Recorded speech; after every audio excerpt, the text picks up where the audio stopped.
I'm Joker. This channel is about the history and culture of Japan. I would be happy if you could understand a little bit about Japan by watching this video. If you have a topic that interests you even a little bit about Japanese culture or history, please leave it in the comments section. In this video, I will introduce the top 5 Tokyo sightseeing spots. Have you ever been to Tokyo? Tokyo is one of the most popular tourist cities in Japan, attracting many tourists from all over the world. It is a city I would like to visit when the pandemic is over. If you want to know how Tokyo became the capital of Japan, please click here. Tokyo is one of the best cities in Japan to visit if you want to experience both the tradition and innovation of Japan, and if you want to know more about Japan, it should be the first city you visit. In addition, many of Tokyo's attractions are close together and can be reached by subway, so you will be able to visit many of them in a single day. If you are interested in learning more about the history of Japan, check out this video. So, let's start Japan history travel.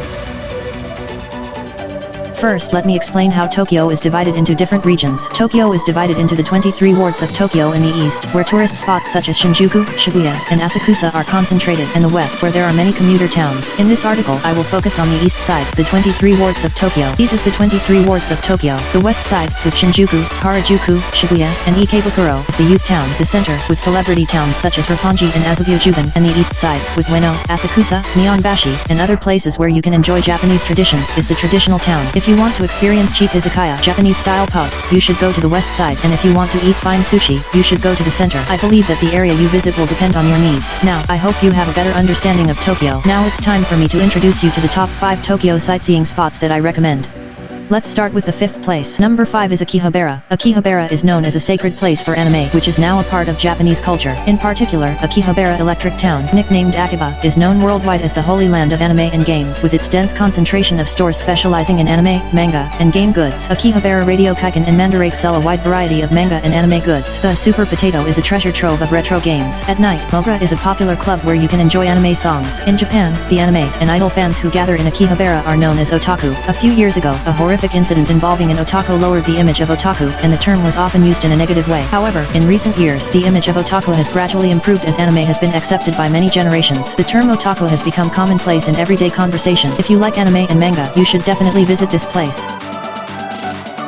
Number 4 is Shibuya. Shibuya has flourished as a trendy town for young people. It is a city that is always on the cutting edge of both fashion and culture, so if you want to see the cutting edge of Japan, this is the place for you. There are just so many people in the city. You may want to try the challenge of walking without bumping into people at the famous Scramble intersection. If you are interested in fashion, I recommend you to go to 109 first. 109 is known as Marakyu in Japan and is one of the most famous fashion spots in Japan. If you like fashion, come here. The next place I would like to introduce is Shibuya Center Gai. Shibuya Center Gai is one of the most iconic spots in Shibuya, with taverns, restaurants, and unique stores. One of the best places to visit is Hakurataba Hanbei Center Gai. It's a place with the atmosphere of Japan circa 1960 to 1980. Highly recommended for those interested in Japanese culture and history.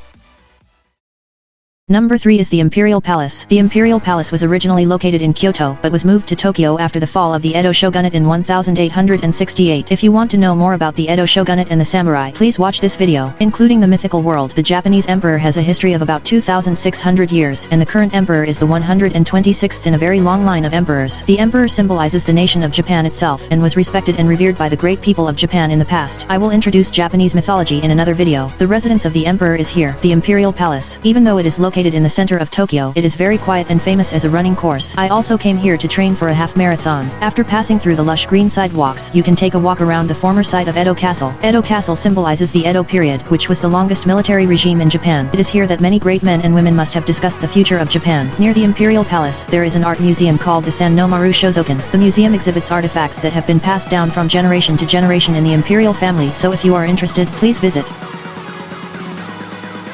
Today's Japanese anime.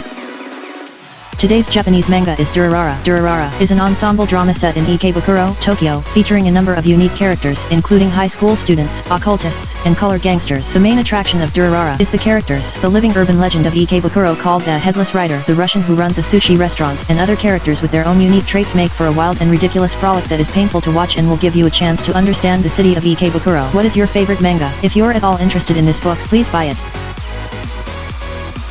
Number 2 goes to Asakusa. What do you know about Asakusa? The town of Asakusa, located on the banks of the Sumida River, features a wide variety of fun things to do in an area centered around the Sensoji Temple with its famous Kaminaraman Gate. You can admire the scenery along the river, or stroll through the streets lined with stalls and souvenir stores. Asakusa Hanayashiki, a retro theme park, and the water bus stop are all within walking distance. Nakamais, which leads from Kaminaraman, Thunder Gate, one of Asakusa's most famous landmarks, is one of the oldest shopping streets in Japan, dating back to the Edo period. Asakusa is a town full of exciting things to do, such as picking up souvenirs and casually buying and eating retro downtown sweets such as freshly made monaca and ninja-yaki. Other attractions at Asakusa Hanayashiki, one of the oldest amusement parks in Japan, have a unique atmosphere that can only be experienced in Japan and is a must-visit spot. Asakusa is a mecca for comedians in Tokyo, where you can enjoy classic Japanese performing arts such as the Asakusa and GI Hall. Asakusa is not only about good old Japan. Why not visit the Tokyo Sky Tree, which has established itself as Asakusa's newest attraction? Soaring high in the sky, the Tokyo Sky Tree is the tallest tower in the world. At 634 meters high, the tower is also a popular date spot. From the observation deck, you can enjoy a 360-degree view of the city. The elevators are beautifully decorated and take you up to 350 meters in just about 50 seconds. If you want to enjoy the view from a higher altitude, head to the observation deck at 450 meters. The most romantic time to visit is when the sun is setting and the city lights are beginning to come on.